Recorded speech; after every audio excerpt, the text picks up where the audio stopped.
Mutual fund की दुनिया में आपको हजारों ऑप्शन देखने को मिल जाते हैं जो कि अलग अलग इन्वेस्टर्स की एज, रिस्क लेने की कैपेसिटी और फाइनेंशियल गोल्स को ध्यान में रखकर बनाए गए होते हैं। लेकिन यहाँ पर इतने ज़्यादा विकल्प होने की वजह से कई बार कंफ्यूजन भी हो जाता है और यहाँ पर निवेशक गलत फंड का सिलेक्शन कर बैठते हैं। इससे रिजल्ट क्या होता है दोस्तों कि यहाँ पर लॉन्ग टर्म में हमें रिटर्न्स कम मिलते हैं, साथ ही हमारा डिजायर्ड गोल अचीव करने में हमें डिले हो सकता है। साथ ही साथ यहाँ पर अनावश्यक रिस्क भी क्रिएट हो जाती है। तो दोस्तों इस प्रॉब्लम के सॉल्यूशन के लिए आज मैं आपके लिए लेकर आया हूँ एक age wise mutual fund portfolio, जिसमें कि मैं हर एक एज ग्रुप के लिए अलग अलग म्यूचुअल फंड बताने वाला हूँ।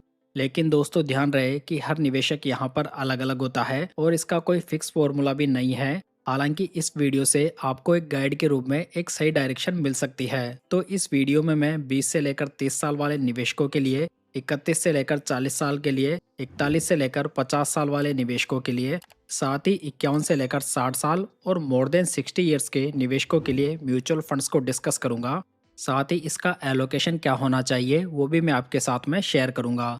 तो चलिए दोस्तों बिना टाइम वेस्ट के वीडियो शुरू करते हैं और सबसे पहले बात करते हैं 20 से लेकर 30 साल के निवेशकों के लिए। देखा जाए तो ये जो एज होती है वो इन्वेस्टमेंट शुरू करने के लिए सबसे बेस्ट मानी जा सकती है, जिसमें कि लॉन्ग टर्म इन्वेस्टिंग के थ्रू कंपाउंडिंग का सबसे ज़्यादा बेनिफिट उठाया जा सकता है। क्योंकि दोस्तों हमें कंपाउंडिंग का मैजिक देखने के लिए टाइम चाहिए होता है, जो कि इस एज वाले निवेशकों के पास में सबसे ज़्यादा होता है। इसके साथ ही इस एज ग्रुप के जो निवेशक होते हैं वो सबसे ज़्यादा रिस्क भी उठा सकते हैं। सो इसी लॉन्ग टर्म होराइजन की वजह से इस कैटेगरी में मैंने इक्विटी को ही प्रायोरिटी दी है, जिसमें कि मैंने एक मिड कैप फंड, एक स्मॉल कैप फंड और एक फ्लेक्सी कैप फंड को इंक्लूड किया है, जो कि मेरी ओपिनियन में सफिशिएंट फंड हो सकते हैं। जहां पर हमें फ्लेक्सी कैप कैटेगरी में लार्ज कैप, मिड कैप और स्मॉल कैप तीनों कंपनीज का एक्सपोजर मिल सकता है। हालांकि ये फंड मैनेजर के ऊपर डिपेंड करता है। तो यहाँ पर फ्लेक्सी कैप कैटेगरी हमें एक ऑलराउंड एक्सपोजर प्रोवाइड कर देती है, जबकि यहाँ पर mid cap and small cap आपकी ग्रोथ को बूस्ट करने का काम करते हैं। दोस्तों यहाँ पर मैंने स्मॉल कैप कैटेगरी में 30% का एलोकेशन लिया है, जो कि थोड़ा हायर साइड पे जरूर है। लेकिन जैसा कि हमारा टाइम होराइजन यहाँ पर लंबा होने वाला है, सो यहाँ पर हम थोड़ी बहुत ज़्यादा रिस्क अफोर्ड कर भी सकते हैं।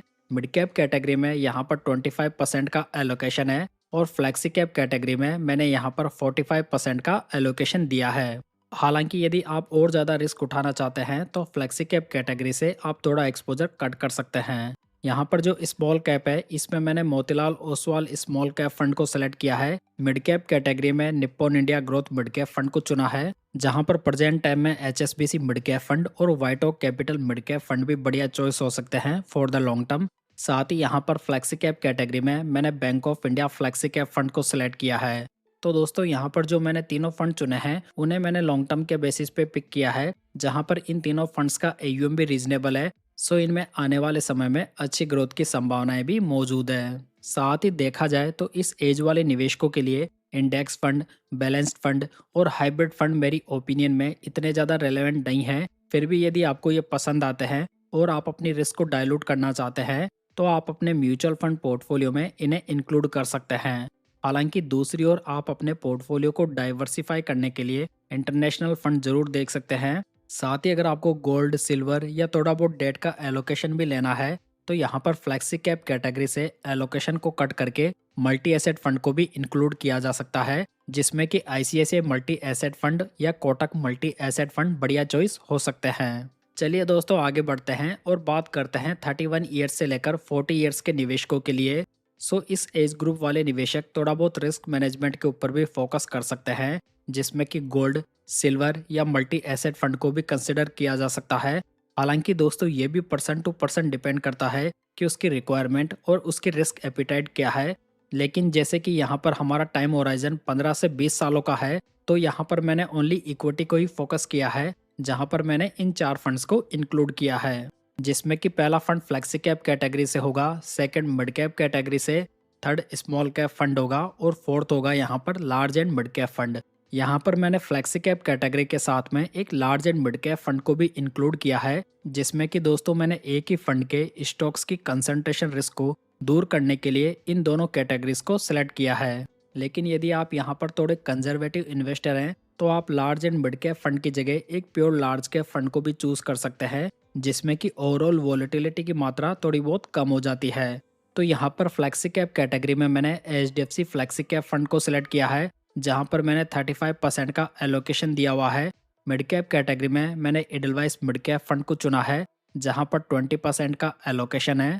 स्मॉल कैप फंड में मैंने यहाँ पर बंधन स्मॉल कैप फंड को सिलेक्ट किया है, जहाँ पर इसमें 25% का एलोकेशन दिया है। साथ ही यहाँ पर large and mid cap category में मैंने Motilal Oswal large and mid cap fund को चुना है, जो कि थोड़ा एग्रेसिव नेचर का फंड है, और यहाँ पर मैंने 20% का एलोकेशन दिया हुआ है। चलिए दोस्तों आगे बढ़ते हैं और बात करते हैं 41 से लेकर 50 साल वाले निवेशकों के लिए। तो इस एज ग्रुप वाले इन्वेस्टर्स को पोर्टफोलियो में अच्छा बैलेंस देने की आवश्यकता होती है। कहने का मतलब यह है दोस्तों कि यहाँ पर आपको बिल्कुल एग्रेसिव पोर्टफोलियो नहीं बनाना चाहिए। हालांकि यहाँ पर भी आपके लिए दो सिचुएशन हो सकती है, जिसमें कि हो सकता है कि कोई इन्वेस्टर यहाँ पर पहले से इन्वेस्ट कर रहा हो और अब जाकर वो इस एज ग्रुप में एंटर कर चुका हो, और सेकंड इन्वेस्टर वो है जो कि यहाँ पर फ्रेश इन्वेस्टमेंट की शुरुआत करना चाहता है। तो यहाँ पर इन दोनों कंडीशंस में ही रिस्क मैनेजमेंट के ऊपर फोकस करना काफ़ी ज़्यादा इम्पोर्टेंट है। तो दोस्तों यहाँ पर इस कैटेगरी में मैंने एक स्मॉल कैप फंड को सेलेक्ट किया है, एक मिड कैप फंड को चुना है, एक फ्लेक्सी कैप फंड है और एक मल्टी एसेट फंड को मैंने यहाँ पर जगह दी है। दोस्तों एक मल्टी एसेट फंड में आपको इक्विटी के साथ साथ में debt, real estate and commodities का एक्सपोजर भी देखने को मिल जाता है। यानी कि यहाँ पर एक सिंगल फंड हमें काफ़ी अच्छा डाइवर्सिफिकेशन प्रोवाइड कर देता है। साथ ही जो फ्लेक्सी कैप कैटेगरी होती है वो लार्ज कैप ओरिएंटेड ज़्यादा होती है। सो यहाँ पर हम ज़्यादा कंसंट्रेशन फ्लेक्सी कैप फंड के ऊपर ही करने वाले हैं। सो दोस्तों यहाँ पर जो मैंने स्मॉल कैप कैटेगरी में फंड लिया है वो है एक्सिस स्मॉल कैप फंड, जो कि एक वैल्यू फंड है और पूरी कैटेगरी का लोएस्ट बीटा फंड है। साथ ही यहाँ पर मैंने 15% का एलोकेशन दिया है। Second category mid cap category में मैंने HDFC मिड कैप फंड को सेलेक्ट किया है, जो भी एक वैल्यू फंड है, जहाँ पर मैंने 20% का एक्सपोजर दिया है। फ्लेक्सी कैप कैटेगरी की बात की जाए तो यहाँ पर मैंने ICICI prudential flexi cap fund को चुना है, जहाँ पर मैंने 40% का एलोकेशन दिया है। वहीं पर बात करें मल्टी एसेट कैटेगरी की तो यहाँ पर मैंने Nippon India multi asset fund को सेलेक्ट किया है, जहाँ पर मैंने 25% का एलोकेशन दिया है। जहाँ पर यदि इसका एसेट एलोकेशन देखें तो इन्होंने इक्विटी में 61.17%, डेट में 19.63%, कमोडिटीज़ में 12.54% और रियल एस्टेट में 1.27% का एक्सपोजर लिया हुआ है। तो यहाँ पर डिफरेंट एसेट क्लास में काफ़ी अच्छा डाइवर्सिफिकेशन है। दोस्तों अगर आप म्यूचुअल फंड को बारीकी से सीखना चाहते हैं और जानना चाहते हैं कि कैसे फंड सेलेक्ट करना है, कैसे पोर्टफोलियो रिव्यू करना है और SIP से आपको कैसे वेल्थ क्रिएट करनी है, तो इसके लिए मैंने बहुत ही बढ़िया मास्टर ई बुक तैयार की है, जिसमें कि मैंने अपने पसंदीदा फंड्स को भी इंक्लूड किया है। तो यदि आप इसमें इंटरेस्टेड हैं तो आप इसे डिस्क्रिप्शन बॉक्स या पिन कमेंट से डाउनलोड कर सकते हैं। चलिए दोस्तों आगे बढ़ते हैं और बात करते हैं 51 से लेकर 60 साल वाले निवेशकों की। अगर यहाँ पर देखा जाए तो इस एज वाले निवेशकों को एक ऐसा फंड चुनना अक्लमंदी होता है जिसमें कि रिस्क की मात्रा थोड़ी कम हो। हालांकि इसमें भी आपकी गोल एंड रिस्क एपिटाइट बहुत ही बड़ी भूमिका निभाते हैं, क्योंकि दोस्तों एज ज़्यादा होने पे हमें रिस्क को कम करना बहुत ही ज़्यादा इम्पोर्टेंट हो जाता है। लेकिन फिर भी यहाँ पर मैं एक आइडियल पोर्टफोलियो बताता हूँ, जिसमें कि आप अपनी रिक्वायरमेंट के अकॉर्डिंग थोड़ा बहुत चेंजेस कर सकते हैं। लेकिन यदि आपका यहाँ पर टाइम होराइजन 5 साल से कम है तो आपको इसे बिल्कुल भी फॉलो नहीं करना है।